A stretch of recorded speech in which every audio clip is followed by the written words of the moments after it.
Hello, chart watchers, and welcome to this Thursday, March 14th, 2019 Market Watchers live show with your hosts, Tom Bowley and Erin Swinland. For those of you joining us for the first time today, welcome to the show. And for our regulars, welcome back. Well, the market continuing to try to take out those highs from a few months ago. You can see the Dow Jones Industrial Average currently up 30 points. The S&P 500 up 2.5, 28.13, still looking to try and close above that 28.17 level. The NASDAQ up 3.5 points roughly to 76.47. And the Russell 2000 flat, down just a couple points here, 15.53. 10-year Treasury yield rising 2 basis points at the high of the day currently at 2.63%. Volatility index continues to drift lower. We closed yesterday at our lowest level in several months. Volatility continuing to contract. Financials leading the way to the upside with the 10-year Treasury yield bouncing a little bit. Perhaps we're seeing a little bit of movement into that financial area. Material struggling today, not a shocker after looking at a false breakout yesterday and with the dollar rebounding today. Banks within that financial group certainly benefiting from the higher Treasury yield. And then we've got gold mining shares down, and that is a drag on the materials group, again, as a result of that rising dollar. A couple of earnings-related stocks. Dollar General came out with its earnings. You can see the market not liking it at all, down about 9% today. Stock has been in a nice uptrend, although on a relative basis was starting to lag a little bit the last couple of months, perhaps a warning. But DG, you can see, taking a pretty big hit today. General Electric didn't report earnings, but they did warn about 2019, and company gapped up after reporting what appeared to be, on the surface anyway, bad news. They did say that their industrial free cash flow would be positive in 2020, and so maybe that's what the traders were looking at, but I do find it to be bullish when a company that's been as beaten down as GE has been over the past few years rises on bad news like that this morning. So that is a quick update as to what is going on. Erin, how are you doing today? I'm doing pretty good. It's I'm still in the midst of this move. I guess it's age. It's just when I was younger, if I moved in a new place, I had pictures up, I had everything done in like 2 days. It's been almost a week, and I still have so much to do. Well, as you get older, though, I will say you accumulate more things. So when you're younger, you don't have as many things to have to figure out what to do with, right? Yeah, sort of. I mean, I had to pare down about 4 or 5 years ago, and so, but it is amazing in the last 2 years how much, and I won't call it junk. I'll just call it stuff that I have accumulated. But yeah, and last night I'm such a female. Honestly, I found the rug I really wanted, but Lowe's did not have it. So I drove over an hour to go get it at a different Lowe's, just so I could have the one carpet that I wanted. Well, over an hour in Southern California, that could have just been a mile and a half. Yeah, true that. Anyhow, well, I know you'll get it all figured out. I was trying to give you an out there, though, with the accumulation of stuff being the reason why it's taking longer. You just didn't bite, that's all. A different accumulation distribution going on there. Yeah, I don't do a whole lot of distributing when it comes to things as I get older. I think I just accumulate. But anyhow, let's see what we got going on today. Take it away. All righty. Upcoming, we have What's Hot, What's Not with Mary Ellen tomorrow.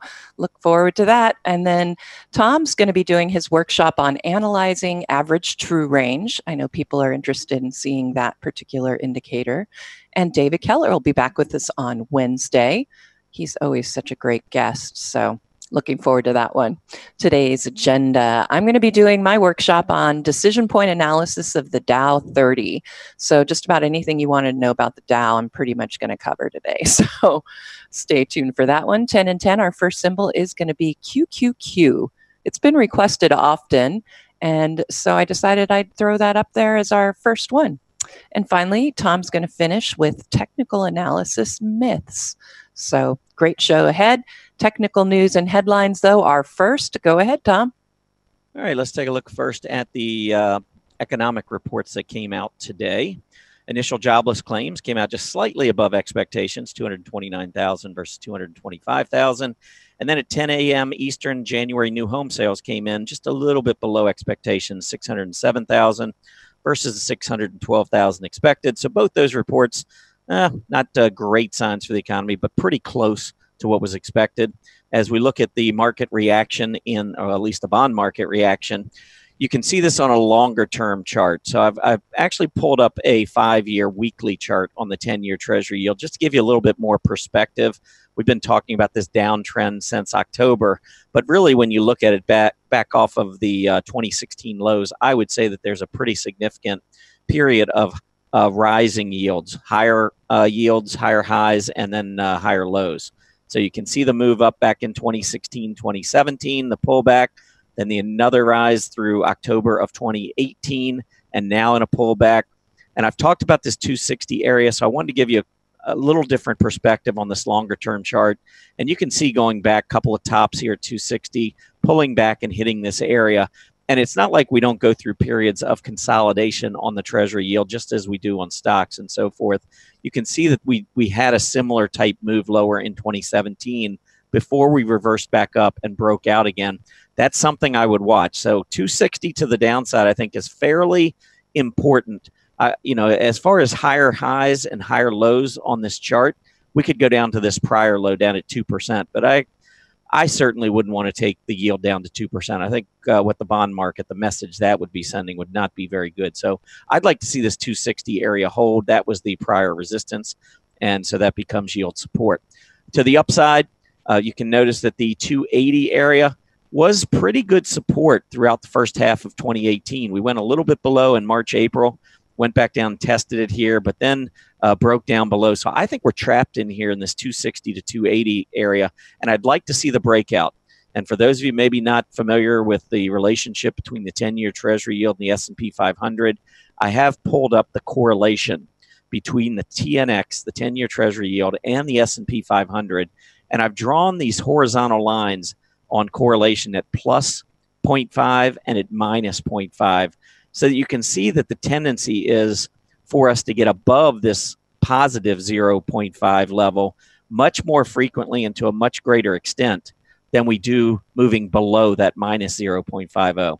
So I'm in no means trying to say that the 10-year Treasury yield and the S&P 500 are going to exactly mirror one another, but the tendency is that they do tend to move together over time. So we want to see that breakout on the 10-year Treasury yield because that would be that shift from Treasuries potentially into equities. All right, let's take a look at the earnings reports. There were a number of earnings reports out. Most of the ones that you're going to see on your screen are going to be earnings reports that mostly are smaller. Dollar General is a pretty big one, but the others, not so much. And then we've got some upcoming reports that I think are pretty significant that I think everyone should pay attention to. So taking a look at these reports, a couple of them that really stood out to me. Dollar General, the revenues, they did beat on the top line, but you can see missed on the bottom line. They guided their fiscal year 20 revenues and earnings per share lower. Others that reported earlier today included Tenneco, TEN, which came up with a dismal bottom line. They did beat on their top line, guided in line.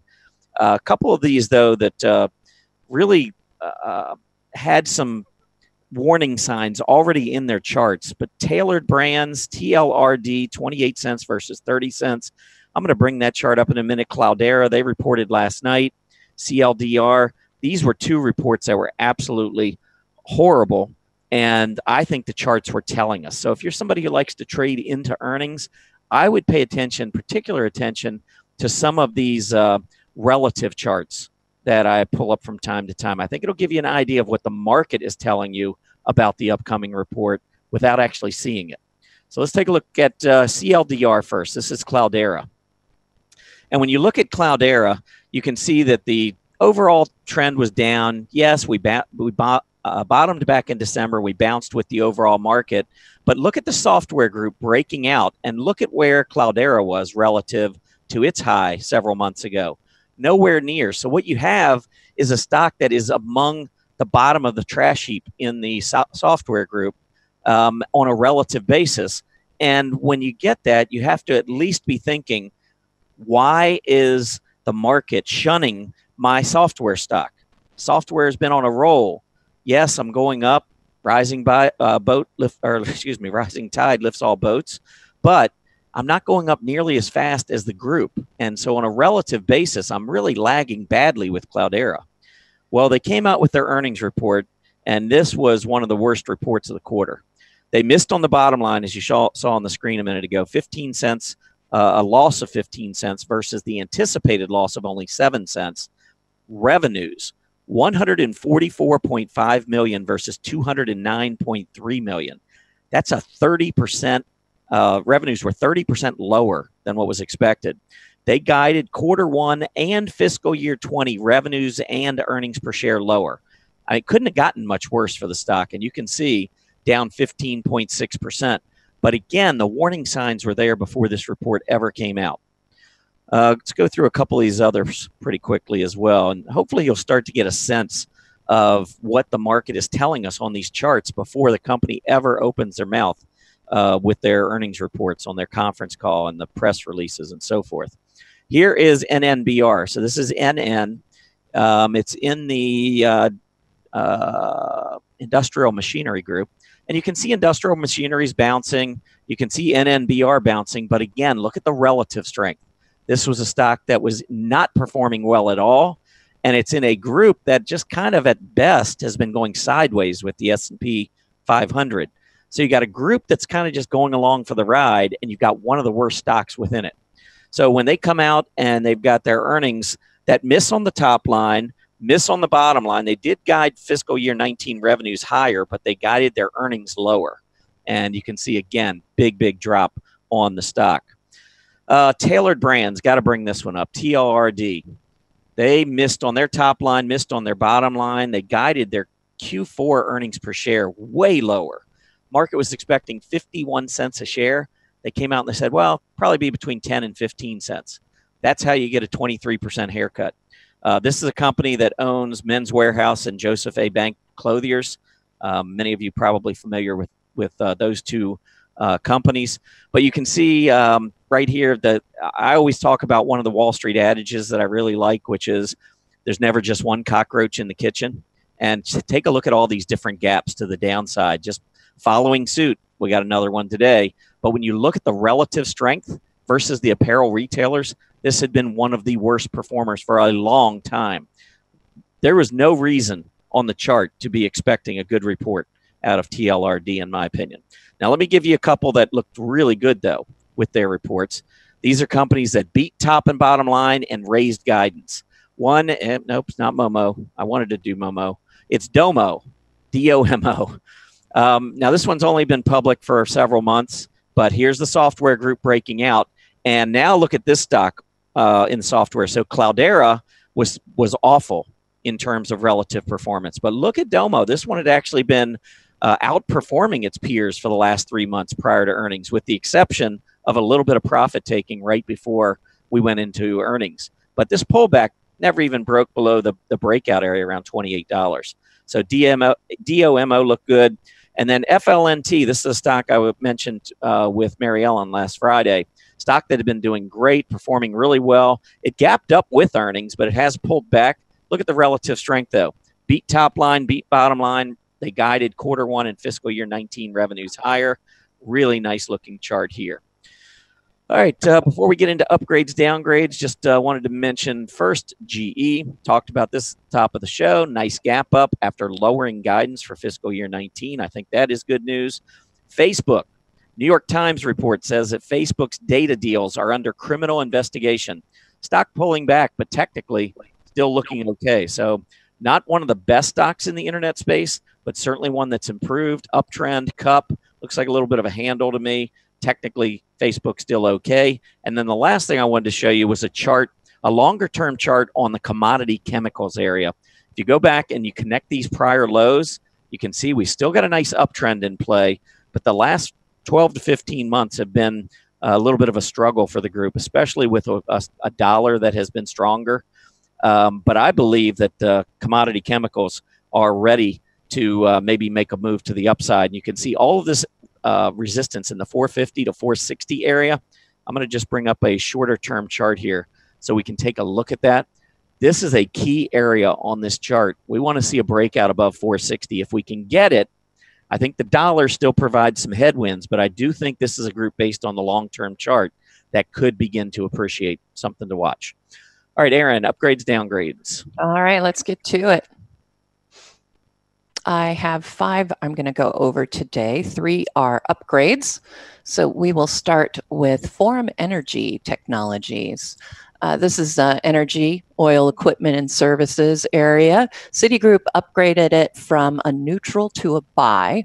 And I have to say, I think this is looking pretty good. If you'd asked me about 3 days ago, I would have probably said no way.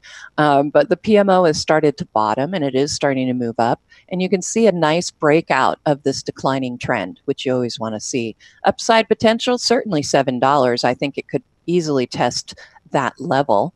So this one could be a potential candidate here. So I like the upgrade on this one.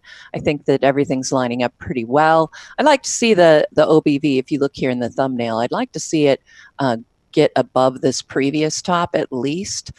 So we'll have to see if today's volume bar will end up doing that, but I suspect so. We're already trading 636,000 on volume, so I suspect we will see that. This could be a pretty interesting candidate. All right, our next one, Hilton Worldwide, was upgraded today by Argus from a hold to a buy. I like this one.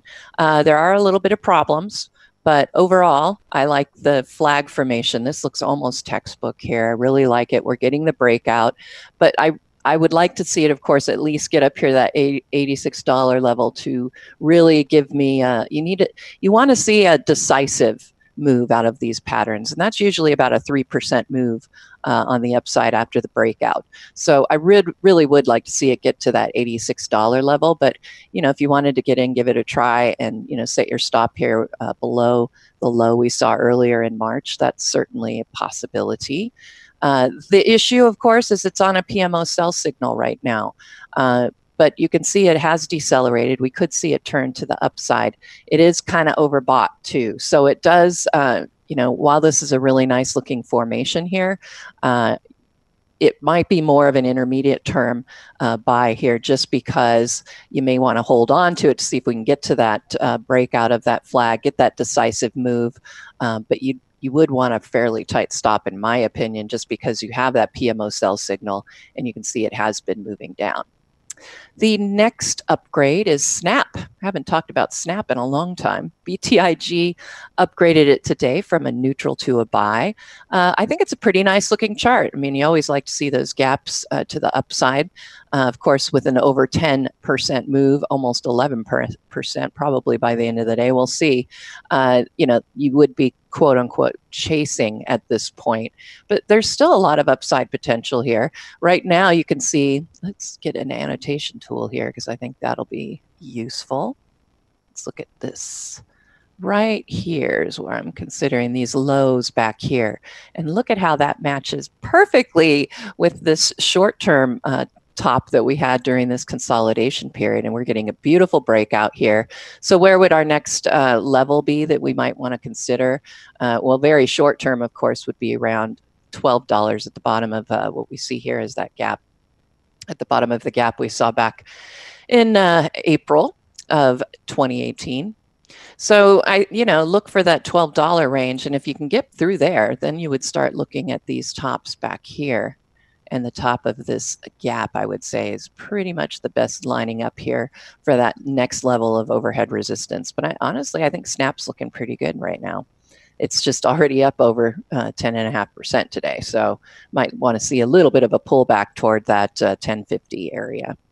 All right, let's move on to a couple of downgrades. First is Eagle Materials. Of course, this is in the industrial building materials. And, looking at the downgrade, I have to kind of agree. Longbow downgraded it from a buy to a neutral, meaning you should hold it. I don't know about that. I think if I was holding it, I would be getting out at this point. But if you watch this, maybe by the close we'll end up with a nice hammer on the day as far as a candlestick. Again, I don't follow those as much as say Tom does, but sometimes some of those patterns are pretty most people know about them. So I would watch that, but you've got a PMO sell signal coming out of overbought territory. The PMO looks like it's accelerating lower, obviously, with these big down moves here. And look at OBV volume. It was already warning us. Look at these two tops. And in fact, I'm going to annotate this. This is why the OBV, I think, can be so helpful. Here are those tops we had back here. And then look at where they line up over here. You had flat, even you could say slightly higher right there. So that is a negative divergence. You don't want to see that. Typically, once you get those, you should start expecting to see some downside movement. And so you would have had a little bit of warning here. And of course, that comes in right at the time we got a second top on the PMO. So keeping an eye on all of those little details can be helpful as far as looking at the decision point indicators. All right, next downgrade, Beghelli and Company downgraded, excuse me, Lexicon Pharmaceuticals from a neutral to a sell. You know, this chart does not look that bad for a sell signal. The worst thing I can say about it really at this point is that you have that 50-day EMA so far below the 200-day EMA. And that's, you know, that's a pretty bearish configuration here, long-term bearish setup. But we did just get an intermediate term trend model buy signal. And of course, I like to see that, as most people would.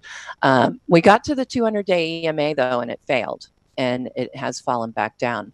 But I think if you were to look at this, I think this one actually has a little bit of upside potential.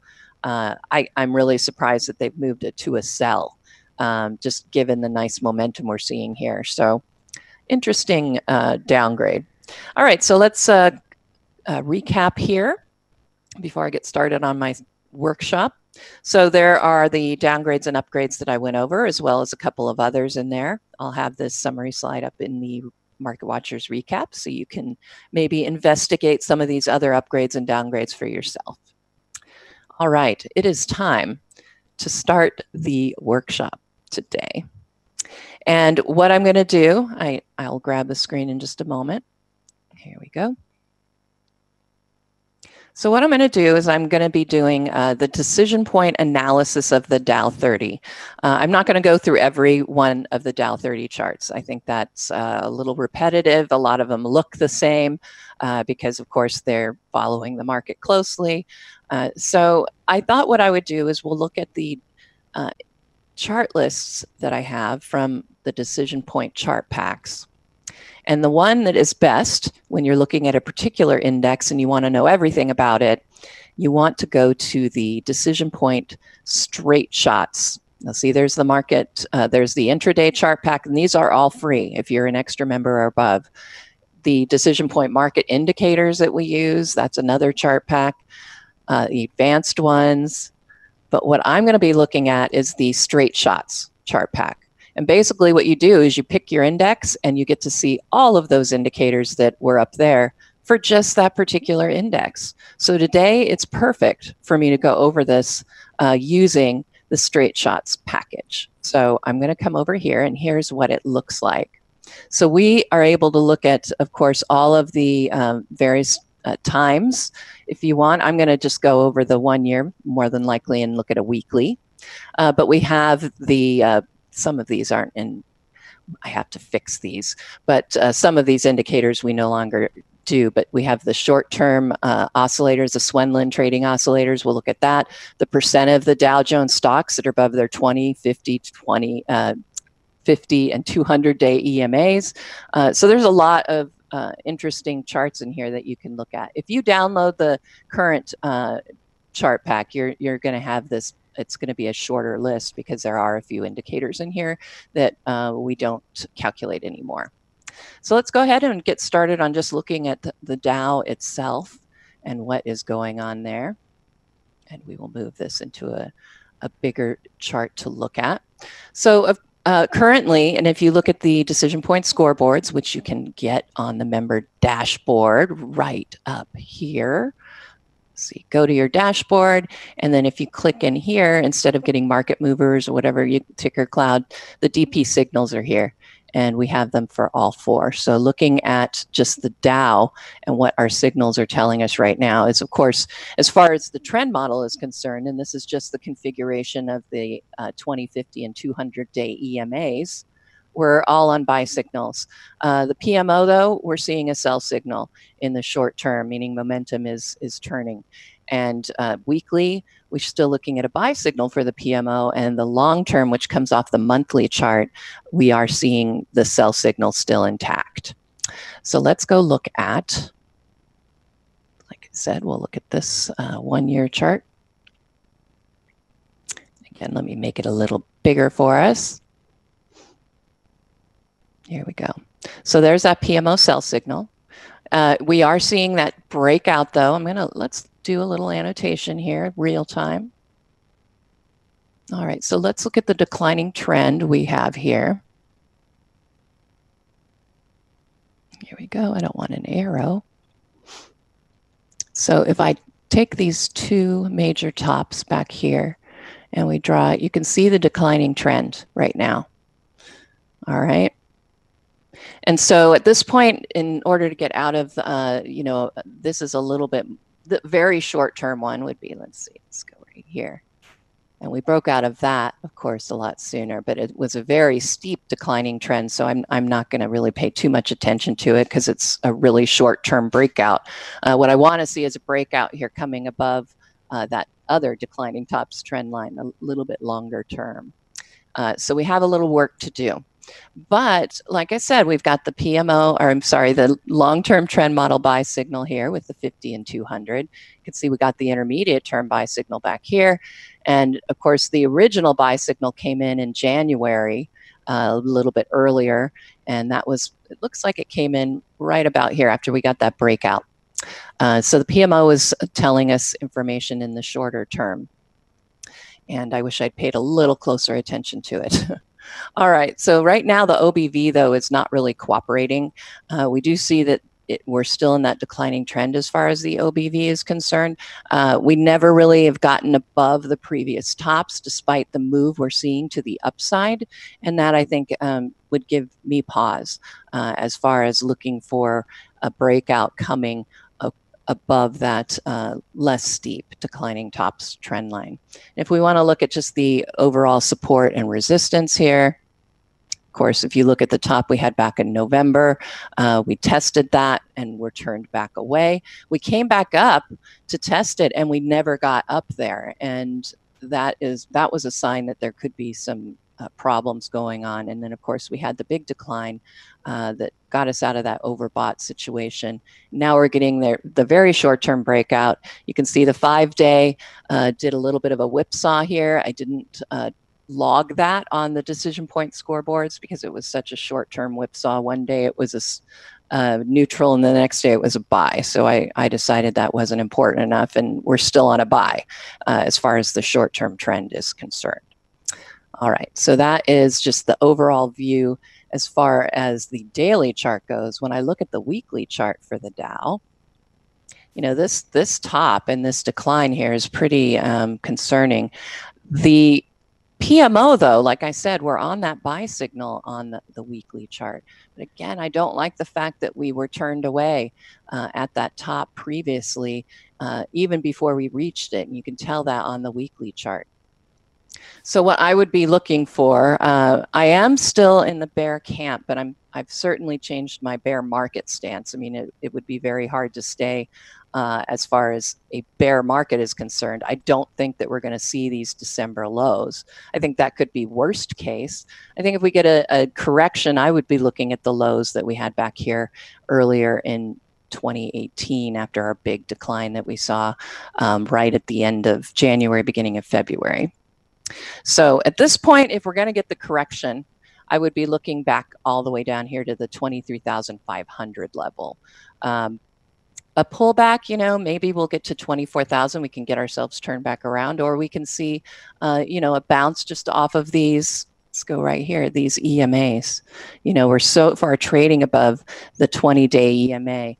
So I'll have to see if we can prevent getting an intraday low that's further below that 20-day. I'd like to see that we got to close above that 20-day EMA, and now we're looking at, we're still seeing punctures, though, of that 20-day EMA on those intraday lows. All right, so next up, are the Swinland trading oscillators. These are our short-term indicators. Let's see if I can make this a little bit wider for us. Here we go. So let's go to make it nice and big. All right. There we go. Okay, so again, we see that breakout from that very steep declining trend, but we still have some work to do to get it above this other short-term declining trend line. So what we're looking at here are the Swinland trading oscillator for breadth and volume. And I watch these fairly closely now for divergences because we never used to really see, for example, back here, you can see the tops on the volume oscillator are lower. We're getting a declining tops, but yet you had rising tops on the breadth indicator. So I like to see volume contribute more as far as our indicator goes here than breadth. I mean, we want to see them all traveling about the same. And so what I do is I look for those divergences and then prepare myself for something, a change of character, something that, just, it's like a flag. It's an attention flag. Hey, pay attention. There might be some issues here that maybe you didn't think about. And so if you come back up here, it really came in. We got that negative divergence right before this decline that we had earlier on the Dow. Right now, of course, these indicators look fantastic. They're now in positive territory and are rising. So that is, and as far as the short term is concerned, bullish for the Dow. Let's look at intermediate term, the intermediate term indicators here. And those would be, let's see, where's our ITBM and our ITVM? All right. And again, you watch for these divergences because typically they do give you some information, or at least, like I said, an attention flag to maybe look at what might be going on. Right now, I'm not seeing any major divergences. I suppose, actually, if you want to go a little bit longer term. Here we go. From that top to this top, we are rising. From this top to that top, it is declining. So this looks like a little bit of a longer term divergence right now in the Dow for the ITBM and the ITVM. Again, when you don't see volumes, the volume indicator moving with, coordinating with the breadth part of the indicator, that can usually be a sign of something not so good. Now, in this case, we could be looking at this decline as all that's really going to bring to us. But I would be very aware in the intermediate term that there could be some problems, some deterioration. But right now, look at the ITBM and ITVM for the Dow. We're now moving upward. We've got a bottom on them. I think that that's very positive, of course, and we want to see it continue to rise. I don't get overly excited, though, about bottoms on this indicator because we do tend to get a little bit of twitch. And so you'll see it move or twitch upward, and then it goes back down, and you get that, twitchy movement. So what I really want to see on these indicators, and I write about these indicators in the DecisionPoint alert every Wednesday. You're going to get it to see them for the S&P 500. And right now, it's the same thing. They're turning up, but I want to see a positive crossover.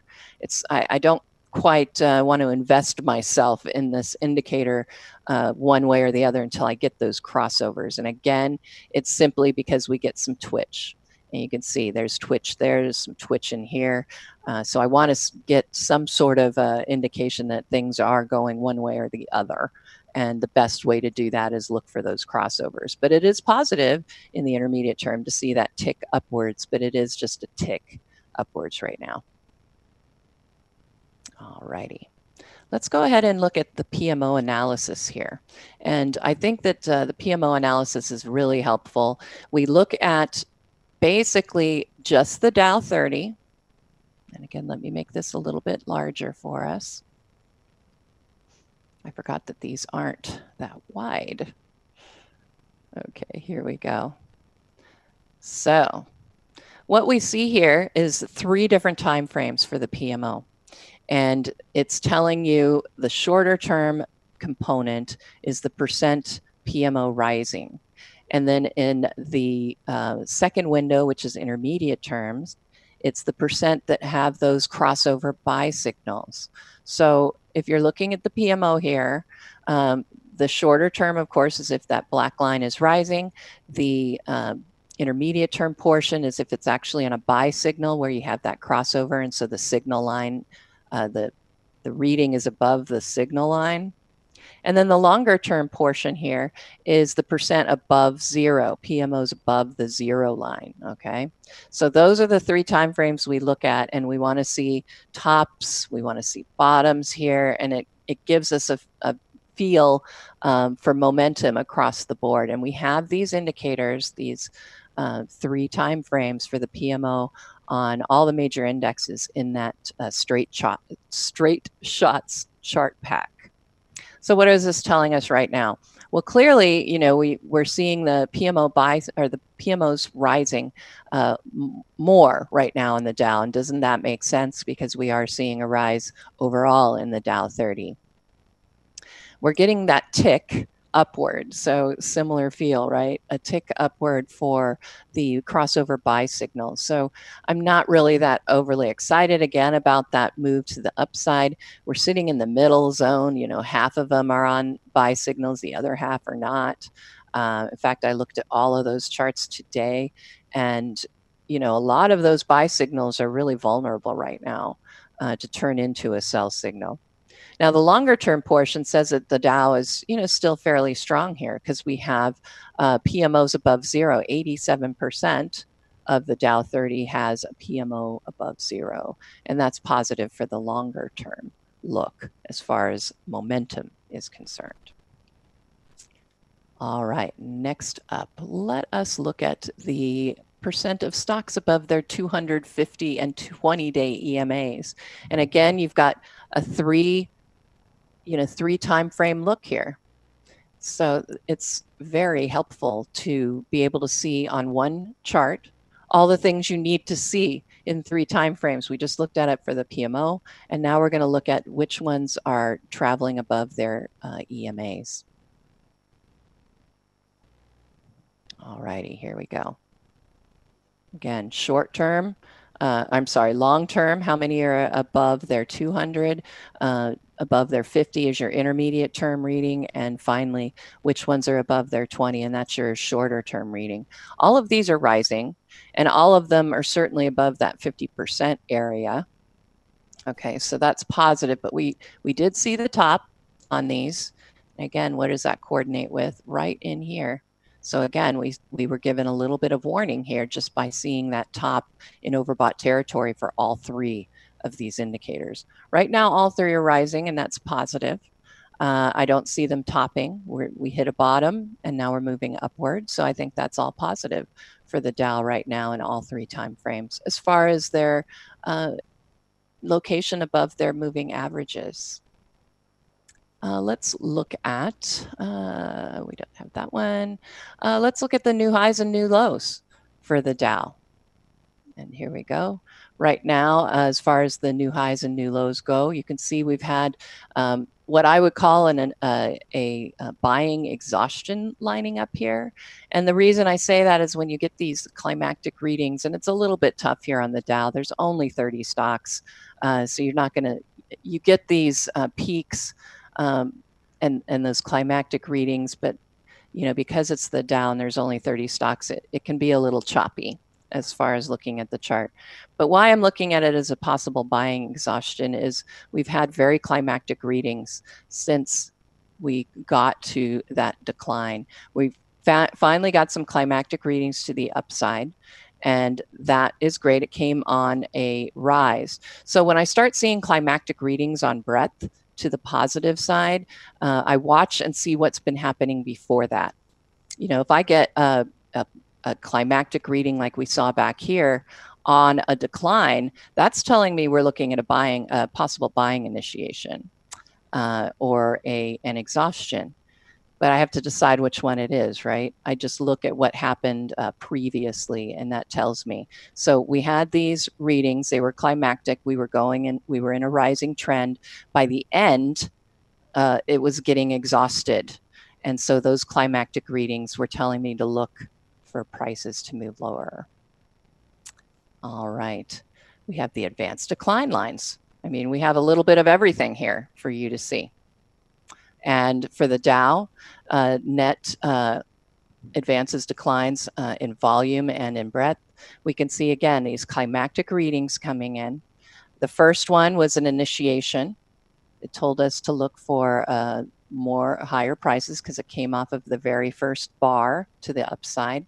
But now we got climactic readings. They're continuing in, and you can see we're sort of rounding off just a little bit on this rise. So I would be looking at that as more of a exhaustion for buying. And so in the very short term, I would look for a decline based on those indicators.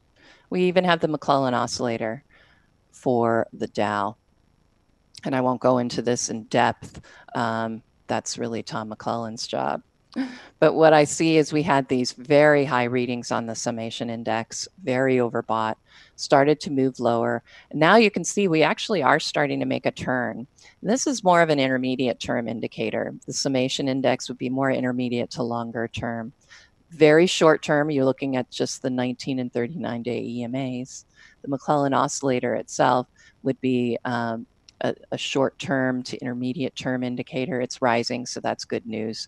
And I like seeing that summation index turning up. I think that's good news in the intermediate term to long term for the Dow. But in the shorter term, I'm not so sold. I think we might have to pull back here a little bit. All right, so I think I've looked at enough of these indicators from the Straight Shots ChartPack. Let's go ahead and move on in. And I want to look at the top 13 or top 12 of the Dow stocks and the bottom 5. And what did I base that on? Well, I based it on the DecisionPoint intermediate term trend model. So I based it on what signal they had based on their 20-50 day EMAs. And depending on where the crossover was, it'll be either a buy or it'll be a neutral or it'll be a sell. Okay, so we're going to look at the ones that have a buy signal not only on the short-term PMO on the daily chart, not only a buy signal for the intermediate term trend model, but we're going to look at, and then they have a buy signal in the long term, meaning their 50-day EMA is above their 200. So let's look really quickly at these charts, and I have them all ready for us right in here. Let's see. I need to get, first I'm going to go to an RRG. And this is very fascinating to me when I look at these top 12. You can see that there are a couple in the green, but a lot of them are in the yellow. And what you want to watch for, as Julius tells us, are stocks moving in the northeast direction. And honestly, the ones that come in here and start moving out of the weakening and just turning in that right direction to go back into leading, those are usually really good candidates as well to consider. So I'm seeing, if we go, we can just arrow down here, which one of those looks the best. Okay, Visa has a pretty good move. It's basically staying the same, but it looks like it is starting to move toward leading again. And Travelers is doing the right thing as well. It's moving upward and right. And then American Express actually has a really nice looking RRG. Microsoft is starting to improve as well. And Johnson & Johnson, which you can see is lagging right now, is also trying to take the right move to the positive side. And I like XOM, ExxonMobil. Look at that northeast direction going right into the improving category. All right, so let's look at these all on a candle glance and see what looks interesting here. So I have our 20, 50, and 200-day EMAs on the candle glance, and of course the PMO. Now, the one thing you'll notice about a lot of these are overbought PMOs. That always is a concern, of course. You want to start looking for some possible downside action. What I do typically is that's when I start to watch my investment a little bit more closely for that possible turn, and then evaluate based on the rest of the chart, where we're located as far as our EMAs and such. So when I look at Cisco just right now, I can see that breakout that we had. There we go. But the PMO is certainly very overbought. So you know, how far it will be able to continue, we'll have to see. Now, the PMO really is a measure of acceleration. Like, how hard are you putting your foot on the accelerator? If you have your foot on the accelerator and you really aren't going any faster or slower, just accelerating at a regular, you know, at an even rate, that's when you start to see the PMO flatten. So it's not necessarily saying it's bad if it starts to flatten. It's just telling you that either the acceleration or the deceleration is pretty much the same. So right now we're getting that move to the upside. And you can see it's pretty steady here. And that's why we ended up with a flatter PMO. And we could continue to see that. One of the things that you have to consider when you're looking at a bull market and such is that, you know, you can get that point where you can unwind or you can stay in overbought territory for a lengthy amount of time. Because, again, of that acceleration. If it gets even, then you're going to get the flat PMO. And maybe if you have a pause, you might start to see it unwind a bit more. So you just want to keep a closer eye. But I like the Cisco chart. Let's go, and I'm just going to flip through these very quickly because I'm running low on time. Look at that PMO. So it appears very overbought, but you can see that the bottom of the range has gotten down to -3. So that means that we could even look for a +3 to the upside. It tends to stay in its own oscillation zone, I guess you would call it. Look at the nice OBV. It's continuing to rise, which is a good thing as well. So I think that American Express is looking pretty good, and all of these should look pretty good because they are all on buy signals in all 3 time frames. And again, a lot of these are going to look the same. Notice again, pretty much even acceleration to the upside, and you start to see this PMO flattening out. Let's look at that was Chevron, Disney. You know, a lot of these, they might be on all these buy signals, but you can certainly tell the difference as far as what's been going on. Is this, you know, this has been in a trading range for quite a while, Disney has. And right now you can see we are looking at a symmetrical triangle here. So I would expect a break to the upside here. The PMO is pretty indecisive right now, very twitchy, but it is still in a rising trend. I would watch for a breakout on Disney. And then Intel, let's see, overbought PMO for sure. We did get the breakout, but notice it failed. We're already back down below that point. And Johnson & Johnson.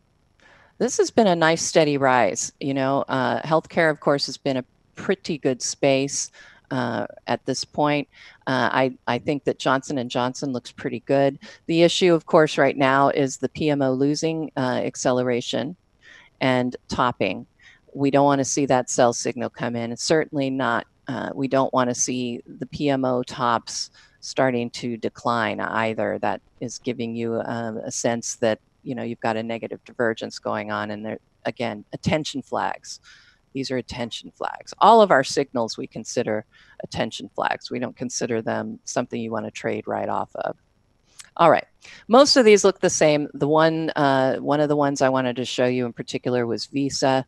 I thought this one looked pretty good. You had the bull kiss, and it is in that overbought territory. But the OBV is getting ready to close above its previous top. It looks like we might be able to continue this rise. We had the breakout from that top back in September. Looks pretty good right now. Just keep an eye on it. If we can get a pullback, maybe get that PMO a little less overbought. I think Visa looks pretty good in that technology software space. Look at ExxonMobil. It's had a really good 2019 so far, but we are finally starting to top here, and we might get the PMO sell signal to come in. We had a breakout in the short term, but I would beware. Watch that 5-day EMA. That'll give us a pretty good clue whether we need to look for a top or not. The 50 is about ready to cross above that 200. Currently, it is above it, so I'm looking at it as a long-term buy, of course. All right, I want to look, though, with what our poll is. I'm going to look at what are the bottom 5. And I determined the bottom 5 based on, again, their intermediate term trend model signals. And so we'll look at the poll on that. And then I'll explain which one I like the best. I'll be curious what one you might have been interested in the most, Tom. But these are all based on that intermediate term trend model. We had a neutral signal, 4 neutrals, and a sell amongst those. That means that the 50-day EMAs were, the 20-day EMAs were all below their 50s. The difference between the neutral and the sell is simply where that crossover occurred. If the negative crossover occurs above the 200-day EMA, that's a neutral. If the negative crossover happens below, looks like we almost had it here, but if it happens below, then it becomes an intermediate term trend model sell. So of those bottom 5, and we have Coke, Pfizer, United Health, Walgreens Boots, and Dow DuPont. For me, based simply on DecisionPoint timing signals, and really a look at the chart, I think that Coke looks the best. And here is why. There you go. So we have a neutral signal on the intermediate term trend model, but we have a buy signal on the PMO, and we have a buy signal in the longer term on Coke. It's the only one of those 5 that has 2 buy signals and a neutral. The others are sell neutral buys or sell, sell, sell. You can look those ones up, but you know, I think with the PMO buy signal, what could be a double bottom, triple bottom sort of setup here, certainly a rounded bottom. The first point, though, is it really needs to get above and start closing that gap. But based on this PMO in oversold territory, I'd like to see a little bit more action here to the positive side for the OBV. But look at the scooter. It's been on the rise as well.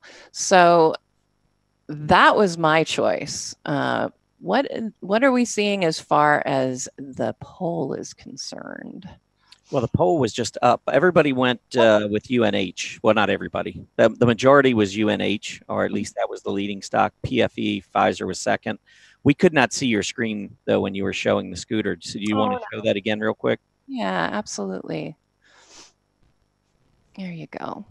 So yeah, you've got the PMO. Look at the scooter rising. The big problem is this gap resistance. But I suspect, given that nice looking PMO, I would be watching to see what happens with the OBV if we can continue to get higher lows here. I think that's a positive. So for me, a little mini flag, breakout, and a possible closing of this big gap. I think that Coke looks pretty good right now. All right. I am not a fan of Coke right now. And the reason for me is it just needs to get through gap resistance. So I'll go ahead and throw a chart up here. That big gap down on 60 million shares, that to me is, and we've risen back up. We're getting close to that area. Maybe a couple of days from now, if we can get through the 50-day and get above that, you know, close, say above 46.5, 46.75, I might tend to agree with you at that point. I'd need to see a break through that level, though. I couldn't jump in here knowing I needed to hold 3 months and have that overhead resistance. So I scrapped Coke, and I was really between 2 stocks. I was between the 2 that the poll suggested, UNH and PFE. And when I looked at a weekly chart, it was clear to me that it was PFE. Well, it's interesting because the next 2 based on the DecisionPoint signals would have been PFE and UNH. The loser, the biggest loser, I guess if you want to call it, was Dow DuPont as far as our signals. That chart's pretty good. Yeah, I would agree with Dow DuPont. I'm not a fan of that one at all. I think it's got a lot of work to do technically. But Pfizer has actually pulled back, and it was, if you look at the technicals on the weekly chart, we had higher prices, we had the lower PPO, negative divergence. We look for a 50-week test. We've gotten it. We've been consolidating. The PPO is dropping, but it's still above the center line. And we've seen this before. We saw it back in the middle of 2018, got close to that center line, and that's where it took off from. I think I would go with Pfizer. The one thing I did like about UNH, and if you look at the weekly chart on UNH, it held that recent support, but it is battling with that overhead 20-week moving average. But the thing that I did like about UNH is it's starting to show relative strength versus its peers again. So UNH relative to the healthcare providers on this move has been soaring versus the group. So, but it was really weak versus the S&P. I mean, the group just took such a big hit. So I've kind of got some mixed signals there, and I can look at it technically and see that it broke down on heavy volume below 255, and now we're back up testing 255. So I think if I look at all of them and put all the puzzle pieces together, I would go with Pfizer PFE. Interesting. And like I said, the top two were the next two as far as the decision point signals. And actually, when I threw all of the Dow 30 on an RRG, all 5 of those were in the red, and all 5 were traveling the wrong direction. So it really is interesting. And I did an article a couple years ago where I compared signals on the major ETFs that we follow at DecisionPoint, and I put them all on an RRG, and they exactly matched pretty much with DecisionPoint signals. So those RRGs, I'm certainly behind, because they really do mimic a lot of the DecisionPoint signals all on that one chart, and you could see the rotation as well. Yep, no doubt. All right, you want to do a quick RRG? Do you have time, or do you have that ready? Or do that. Let me go over here. I'm going to take it. Yeah. I'm going to do a shortcut here because it's an easy way to do it. That's how I got my Dow 30 to begin with, is I just went in and did a quick scan because I took all of those out. So let me go back here. And it's a pretty simple scan. Obviously, I'm just looking for the Dow 30. So boom, boom, and we go run, and there we are. So here are all of them. I'll just stick them in my scan dump for right now, and then I'll show you that RRG, because it is really interesting, I thought, how it does mimic. And there we go. Let's make these tails a little smaller. But look at what's in the red. All of those, with the addition of Johnson & Johnson and JP Morgan. But how interesting is that? And some of the top ones that we were looking at, like Cisco and Chevron, you know, those are located in a good spot. And Visa, which is one I liked, was traveling in that right direction. So, and honestly, I'm a huge fan of Apple right now. I think Apple looks really good. It's just, as far as decision point signals goes, it's not in the strong category. Yeah, I think Apple looks good as well. Nice breakout recently. Oh, yeah, all right, ready to jump into the 10 and 10? I am going to give you the first one, which is QQQ, and then I'm going to assemble the other ones, and we'll pick from there. So do vote, because the next one is going to be the most popular in the room. All right, QQQ. Well, what I'm looking at here, and let me just update, make sure I got the latest here, which I do. What I'm looking at is very similar to what I've been talking about, looking at on the S&P 500. We had that decline that started back in the fourth quarter. The first push back to the upside and failure on the QQQ was right at about this 178 area, which we tested yesterday. You can see these red arrows. So we've had some other movement back to the upside. You can see November we got back to 175, 173 in December, 175 and change in early March. And here, yesterday, we got right back up to the exact same level that we broke down from. Now, if you were listening to the show, I think yesterday, the day before, I was talking about the S&P 500 and how that resistance at 2816.94 was the high print back on October 17th. Well, we got that same high print here on the QQQ, which tracks the NASDAQ 100. And we're trying to get through this level just like we're trying to get through the S&P 500 level. So I believe the market goes higher. I think there's a lot of signs. One of the bigger ones is the volatility coming back down now into the 13s. That's telling me fear is completely subsiding in the market. And we saw that last week when the market sold off. And instead of accelerating to the downside, we bounced right back and came right back up. And you can see on the QQQ actually took out the highs that we saw in March. So I believe we're in a different market environment now than we were just a couple of months ago. And I'm expecting that we're going to get this breakout, but I do want to see it first. I don't want to just assume that we're going to make this breakout. All righty. Let's see, the next one, the most popular is Boeing. Let's go ahead and look at that one. Yeah, Boeing's got, I mean, I would be out of this one at this point. I think you just have to let this settle down. The volume, the 2 days when it went down, you can see 70 million shares over 2 days. That's a lot of distribution, maybe a lot of value investors thinking that, that's a good time to jump back in. But I'm not sure that everything is settled down. So I personally would avoid doing anything with Boeing right now. I just think that there's going to be headline news that's going to come out overnight. You're not going to know which way it's going to gap in the morning. We've been seeing that here over the past few days, so I would stick it out. Now, technically, it's got gap support at about 363, 364. That's been holding. We've gone down, tested it a few times, but I am just seeing what appears to me like multiple tests of this support, and I believe the foundation's going to cave if we keep going back down there. So I think you can get Boeing cheaper. I believe it's going to break down. And I think a trip maybe back into the lower 300s is not out of the question here. I would avoid Boeing for right now. All right. Let's go ahead to High Crush Partners. This one's really a outlier on RRG, and that is HCLP. Yeah, I mean, it's been, good for the last few days, but this is not a good looking chart at all. I think it's still got work. Off of a downtrend, it's going sideways, which to me is just nothing more than a bear flag. So I would be watching the reaction highs, which would come in. Well, if you use intraday, you could say maybe close to 5. If you use candle bodies, which I tend to use, then I'm thinking maybe 470 or so. But this is an area of overhead resistance I believe you need to watch to the upside. Downside, I think the lower end of the trading range is the low established in December, which is down closer to 320. That's the range for me. You can see the PPO still sitting just a tad below the center line. I would not be interested until I see the volume pick up, break above, say, $5, and we get that positive PPO.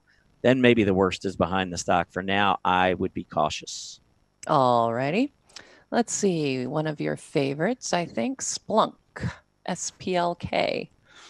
Yeah, I'm just waiting for them to divest of Splat. Can't wait for them to do that. Have a little spinoff. Wouldn't that be cool? Splunk is spinning off Splat. Splat. Anyhow, big move down on volume, but I think key support has been holding. So I believe this is going to end up turning into a cup. Here was the breakout at the end of January, a little bit of an uptick in volume, taking out this prior high. We moved up, negative divergence, higher price, lower PPO, bearish engulfing candle, heavy volume, went back down, hit that support area, and I believe we are starting to turn back to the upside. So I would be looking at this as perhaps something like this, and then, see that kind of cup shape taking place. Close above the 20-day. I think this one's got a shot to run back up into that 143, 144 area. All righty. Let's see. How about, can you hear me? Turtle Beach Corp here. All right. This one had been kind of all over the place. And yeah, it still is. Still trying to figure out. I'm going to pull this up a longer term chart because this is one had a big move and has been sideways consolidating for a while. Well, with a little bit of bias to the downside. But this reminds me a little bit of, was it EHTH, one of the charts that went up and then consolidated for a while. When it finally broke out, it took off again to the upside. It's not that one. It's in that healthcare group, though. I don't know if you know which one I'm talking about. I think it might start with a T. I don't remember. Oh, my gosh. But anyway, on this chart, what I would be watching for is maybe something to kind of jumpstart this prior uptrend. Because we've got this downtrend in play. It looked like we were starting to turn up. Then we pulled back. Today's action, maybe if you're really aggressive, you could take a shot with this being the start of a move back to the upside. But I think you got to watch a couple levels. Ones that I would certainly watch. Here was the gap down in early November. Look at the volume pickup on this gap. And notice the last time we had some volume coming to the upside, we failed there. So it looks like right around the 19 area. If I was trading it short term and it gets back up there, I'd probably take my profits and wait to see if we can get the breakout. Here, is just kind of range bound for now. Again, if you want to be aggressive, you could take a shot with the volume starting to pick back up here a little bit and showing some nice strength today. But I really am not going to be on board for this longer term until we can clear that 19.5 level. All righty. Let's see. Next one up, a very popular one, Sienna, C-I-E-N. Yeah, I like Sienna. I know it came back down recently on heavy volume, but I love the space. I think the stock reported good results, gapped up, and now it's simply come back down. A lot of the good news was built in. The stock ran from 31 up to 46 right after the earnings. That's a 50% move in a little over 2 months. That's unsustainable. Stock comes back down on good volume. Holding support, I would watch 36 to 37 as key support to the downside. Here was the prior high with earnings, pulled back similarly, held the price support, then took off. I'd be looking for something similar. And the areas I would be watching, here's kind of that 36, 37 level that I was referring to. Prior high here, and here's a recent reaction low, double bottom. Got close about a week ago, but I would be looking at this as kind of a trading range. Support 36, 37, resistance 46. It's in a good group. I think on weakness, I'd be a buyer.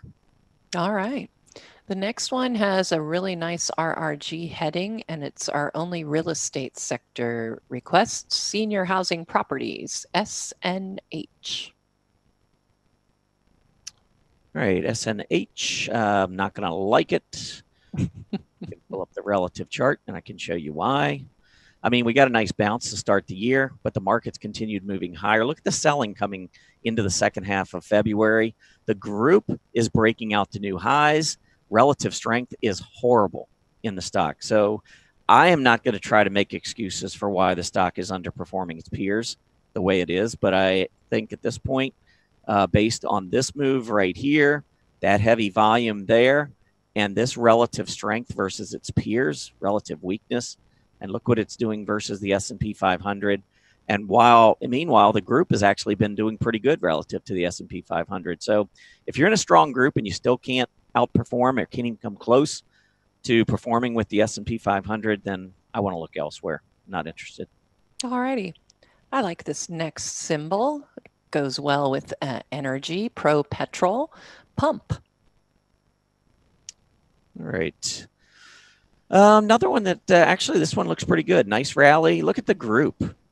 Now, this is the opposite of some of that we've looked at. The group's been horrible, but this has been a great performer. So you can see the relative strength. So what would really help this stock if the group were to turn back around? So I would be looking at a couple of things relative to its peer group, because I'm not a big fan of getting into stocks that are in groups that are really badly lagging the market, just because the money's not rotating into that group. So yes, this one's doing well, versus its peers and versus the S&P, but it's doing so even though its group is so weak. I'd like to see the group break out on an absolute basis, and I would like to see money begin rotating into this group relative to the S&P. I think as long as you've got a stock that's in a group that's doing this, you've got relative headwinds, because the stock's just not getting access to as much money as stocks in other areas of the market that are outperforming. So yes, it's been a great performer. I'm not going to argue the performance. One thing I probably would watch if I owned it, because it has been a great performer, look at the test here, the 20-day moving average. It continues to hold. We've seen 3 of them now in the last 6-7 weeks. So as long as that continues to hold, you're okay. But if it breaks down technically, be aware of the group. All right. Let's see. Next one, FireEye. All right, FireEye, F-E-Y-E. I like the space, but the stock's just not doing anything. You can see it's in software. It's security stock. On a relative basis, look at what's going on. It's not performing. So I just think right now, I'm not going to be interested. If somebody, maybe you're looking to value, buy this thinking that there's some value in it, you could look at some key price support areas. Recently, 16 down to 1540 has been an area where we've seen multiple bounces. But we're way off the highs that we saw at 20.5 back in December. And we're not that far off of the lows we saw at the end of December. We're closer to those lows than we are the highs back in early December, and that bothers me. So until we begin to show some relative strength, I would pass on this one. All right, sounds good. Let's see, our final one is going to be TJX Companies. TJX. All right. Improving, but we got overhead resistance. And the group, you can see, has been struggling here in the month of February. While TGX has been outperforming on a relative basis, that is definitely a positive. The group has not. So you want to be careful if the stock rolls back over again. After we gapped up in August, you can see we never had a close. Actually, the close or candle bodies came in at about 52.5. Notice yesterday we closed at about 52.5. So we've got clear resistance here, and you can see that that's where the support was. We lost it on very heavy volume. So I want to see this break. I think this is a stock that is squeezing. And by squeezing, I mean the 20-day moving average continues to hold all the way up here as support. And notice that 20-day moving average is now over 51. Resistance is at 52.5. You got a weak group. If the stock can't make the breakout and rolls back over again, given the weakness in apparel retailers, I would exit. All righty. That does conclude the 10 and 10. And here are all the symbols that we just went over. I will have these up in the Market Watchers Live chart list, and you can find that just by going to the articles, blogs tab, clicking on the Market Watchers Live blog, and the link is right there at the top. Okay, let's go ahead and do our final market update. And then I know you have a really good segment coming up. All right, what has been going on? Honestly, it's not been the most interesting day, I would have to say. Most of the major indexes did start the day lower and have made it back into positive. However, now we're starting to see the S&P 500 sinking below yesterday's close, as well as the NASDAQ. We're now in negative territory. Notice that the S&P 400 and the Russell 2000 both have spent pretty much the entire day in negative territory. We really want to see small caps doing well. When they don't do well, that tends to be not so good for the market in general. TSX, Canadian markets are lower on the day, maybe have found that intraday low as it consolidates sideways. Look at the treasury yields, big spike here, and now coming right back down, currently 2.625%. The VIX isn't really moving much, and it is in definitely complacency territory, reading at 1338. UUP, big gap higher, and now consolidating sideways. And really bad day right now for GLD, really large gap down, but we are consolidating sideways from that gap. GLD is down $1.42. USO is consolidating sideways. It's up 3 cents at 12.22, and TLT having a very bad day. Intraday low coming in below the previous low from March 11th. Let's look very quickly at the summary for our sectors and what is going on here.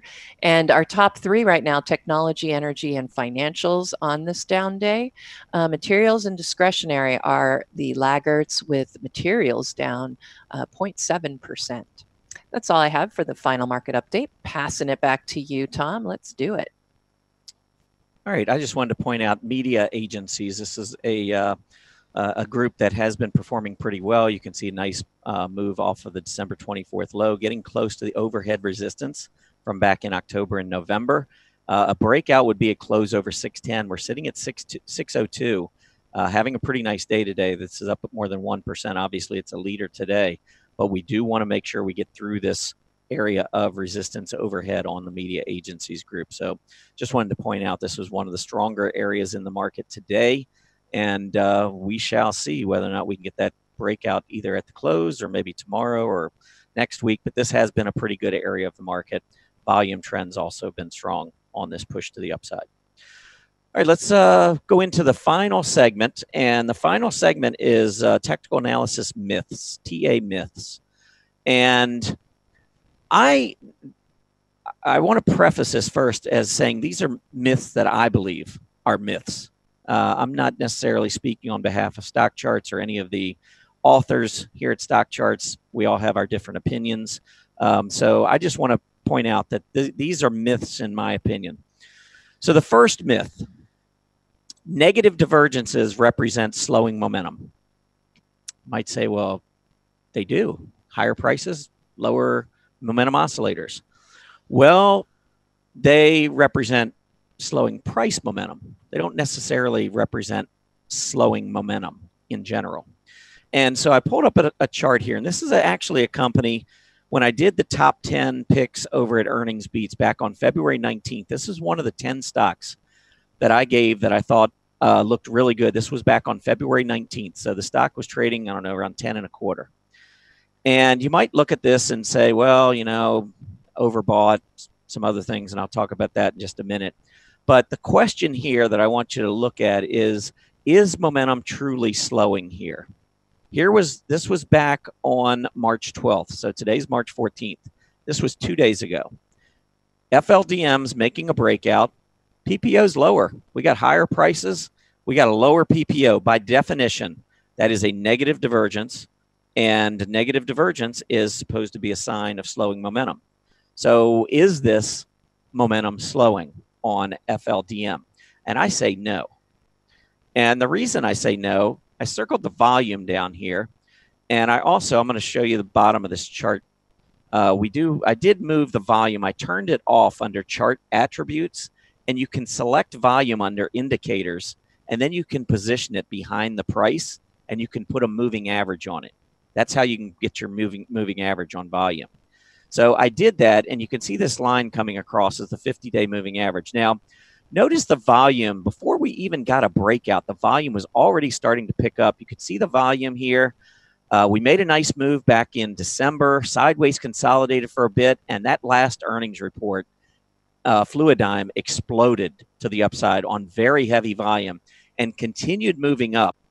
Now, price momentum you're going to start to see price momentum slow. It's almost a mathematical certainty because a stock that goes from 8.5 to 10.5, that's about a 20% move roughly, maybe not quite, but close. And that is in 7 trading days. So what are the odds that a stock's going to go up 20% every 7 days? Probably not very good. So if it goes up 15% over the next 7 days, is that slowing momentum? Technically, it is. It's slowing price momentum. You're not going up as fast as you were. But does that mean that the momentum in the stock has slowed and I should be expecting a pullback? I say no. Here is your negative divergence. And if I go down and check where we are today and we update, look what the stock's done. Look at the PPO. We got a negative divergence. I don't see one now. That was a negative divergence that got eliminated. So that price momentum, if you're thinking, okay, negative divergence, this stock has to go lower, nothing has to happen in technical analysis. So you want to be careful. It's one of the reasons why I pay such close attention to the volume, because a breakout, and you're looking at many of these momentum oscillators that are only based on price, and they can give you misleading readings, in my opinion. So I do not look just at price when I'm trying to determine whether or not momentum is slowing. I think you could make the same argument back here in August. Look at Fluidigm, closed at higher levels, and at that point, the PPO was rising, but it was still lower. Technically, negative divergence, slowing momentum, right? Stock closed at 730. Well, about 2 or 3 weeks later, it was over 850, and you can see PPO was higher. What happened to the negative divergence? What happened to slowing momentum? Wasn't there. And if you go back and you look at the momentum on these moves to the upside, or look at the volume, volume was well above average. Now, when you look here, I do want to point this out. As we were making the breakout, you might say, well, volume's light. I would say it's lighter than what we had seen, because what we had seen was off the charts. So if you're using a 50-day moving average, you're all of a sudden raising the bar quite a bit. But if you look back to all of the previous time, Fluidigm normally traded less than 500,000 shares a day. And each of these days on the breakout, we were well above 500,000. I don't think this was light volume. I think there's some accumulation taking place. So that is TA myth number 1. I do not believe that negative divergences necessarily mean that you have slowing momentum. Next up, slowing upside momentum is bearish. So here you can take a look at Xilinx. Xilinx has got this PPO, which is rising, gets up to almost 7, and now it's kind of turned lower. Is this bearish? I say no. I don't believe that this is bearish. I think that this is a natural phenomenon when you have a price that's broken out, makes a big run to the upside. And what I've done here on this chart, by the way, is I've put in my 2 moving averages as the 12-day EMA and the 26-day EMA. And right here, I've kind of shown you that there's about a 6.5% distance between these two. And that kind of coincides with the PPO. That's why the PPO is between 6 and 7. It's looking at your 12-day EMA and your 26-day EMA. And the PPO tells us the distance in terms of percentage between those two. Now, if you understand these formulas and how they work, when you first make a breakout like Xilinx did to the upside, you're going to impact your 12-day moving average much quicker than your 26-day moving average. These 4 or 5 prices are replacing 5 prices over here from the 12-day EMA. But on the 26-day, you're coming way back over here. So you still have a lot of data that's at the lower price on a 26-day. So what you see is the 12-day start to pull away rapidly from your 26-day, and that's what causes that PPO to spike so rapidly. Now, if you just simply consolidate some of those gains, you don't have to necessarily start to move lower. If you just consolidate for a period of time, all of a sudden your 12-day moving average will begin to slow to the upside, and your 26-day, remember, you're still dropping off some of this old data, your 26-day continues to move to the upside. So what happens is you get this squeezing and the PPO begins dropping. So the question is the slowing upside momentum, is it bearish? I say no. Now, this was as of February 12th. So this was a month ago. Let's update this. Let's go to March 14th. Where are we now? Well, here's where we were. And look at the stock just keep going higher. And look at the PPO continuing to drop. So if you're following the PPO and saying, well, you know, everything's slowing, this is bearish, I don't think it's bearish at all. I think that the stock continues to move up. And again, look at the volume. Look at how many days we are trading at above average volume to the upside. So I don't think slowing upside momentum in terms of price momentum is necessarily bearish. Sometimes it is, sometimes it isn't. All right, well, I could look at the center line. Let's take a look at center line crossovers, because I know I look at those, and I think a lot of traders do. But I think it's a myth that center line crossovers mean that you have a trend direction change. I don't think that at all. I think sometimes you just go slightly below the center line. I think as long as price support holds, I think you're fine. So here on Procter & Gamble, higher prices, lower PPO. Look at the failed breakout. See this breakout level at 94? And we break out, and you might look down here and say, well, the volume is heavy, so I shouldn't pay any attention to the negative divergence. Well, when you start getting a price breakdown, that's when I would start to be concerned about a negative divergence. If I can't hold my price breakout, I can't hold the rising 20-day moving average, that's when I'm thinking 50-day test, center line reset. In this case, Procter & Gamble had one bad day. It went below the 50-day. You can see it take out that center line, but I put in a pretty important support area. You've got major gap support coming in at 84 on Procter & Gamble. We never even tested that. So, yes, the PPO shows us going into negative territory with a crossover the center line.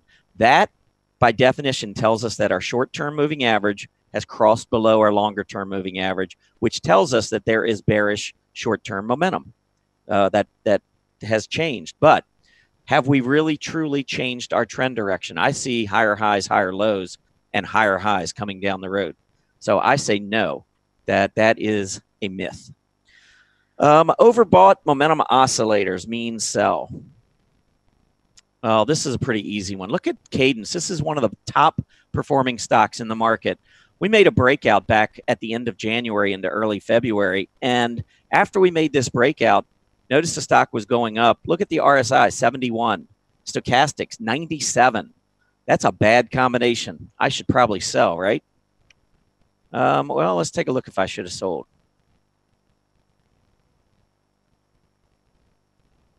Switch it to March 14th. Where are we now?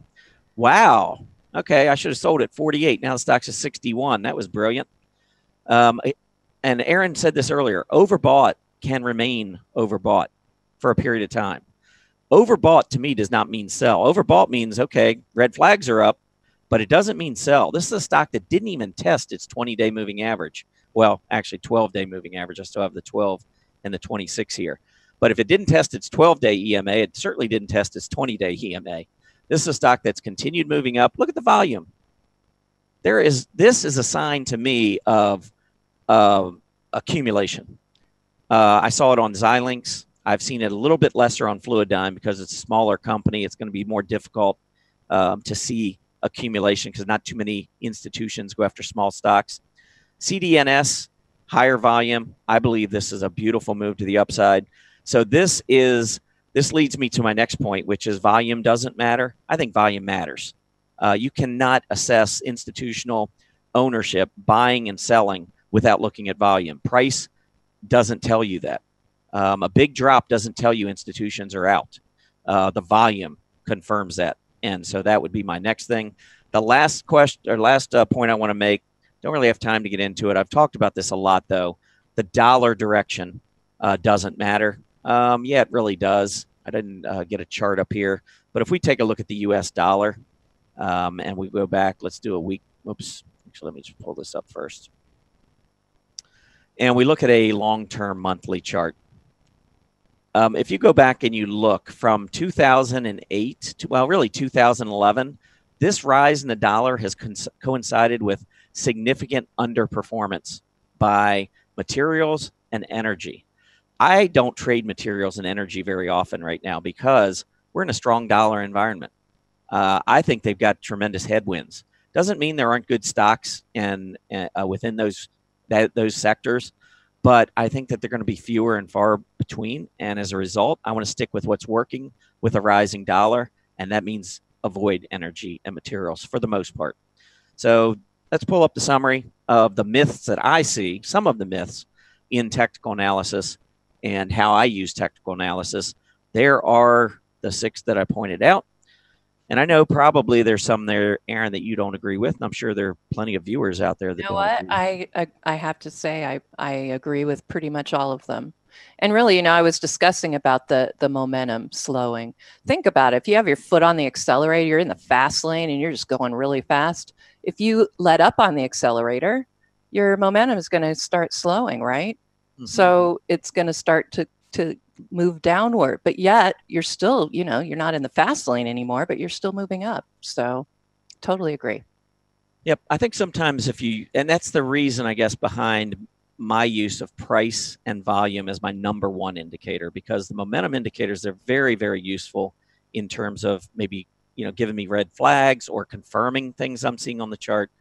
But for me, price volume dictates everything else because there are so many instances when those momentum oscillators can kind of paint a different story than what's truly happening.